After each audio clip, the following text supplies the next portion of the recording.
Hello everyone, welcome back. Today I wanted to take you all back to Kabini, one of my favorite tiger reserves. This was an afternoon safari we did in October, and it was with a group of people, and one of them was a first time visitor to Kabini. So there was already some excitement in the air and a vibe was set already. When we entered the forest, within the first few minutes we heard of a tigress moving around in the forest and we started tracking. Tracking in these forests is mainly done through following the pug marks as well as listening to animal calls and approximately guessing the location of the tiger. After tracking the tigress for about 30 minutes, we actually saw her. She came out of the bushes and started walking close to the bushes. We were actually behind the tigress, so we were not getting a good shot. And this is okay. A lot of times we end up in a position which is not favorable for photography, and I've seen a lot of photographers complain about it. They start cribbing about missing the shot. But this is wildlife, right? This is not a setup or a studio where we get the shot we always want. So I think we should not be impatient about it, and after a while of after following the tigress for a while, she disappeared back into the bushes. We anticipated that the tigress would come to a waterhole nearby, and we went there and started waiting.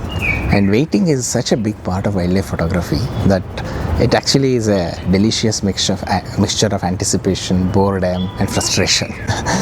This time we had to wait about 20 minutes or so before the tigress came out, and she actually gave a few good habitat shots. She walked on the tank bund and entered the water hole, and when she entered the water hole, she spent a few minutes there drinking water, lapping it up, etc., and slowly blended back into the forest.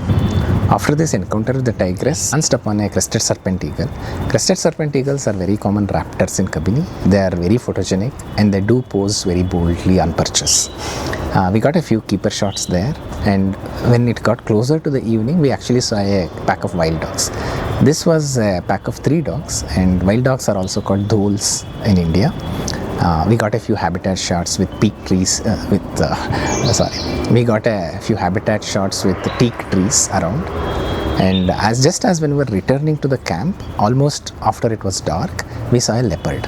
Leopard was sleeping on top of a tree, almost at a vertical angle. So this was another instance where there was a good wildlife sighting. We could spend a few minutes with it, but we did not get a good shot. It was not sharp and the leopard did not look at us. But in a single safari, seeing a tigress, wild dogs, leopard, raptors, it's actually a very rare encounter. It's another matter that it was not very photogenic, but we really enjoyed it. And I think that is the spirit of safaris as well, that we have to go with an open mind, enjoy the animal encounters we get, and manage to get a few keepers along the way. Thanks a lot for watching, and if you have enjoyed Kabini at any point of time, do let me know in comments and do share your experiences as well.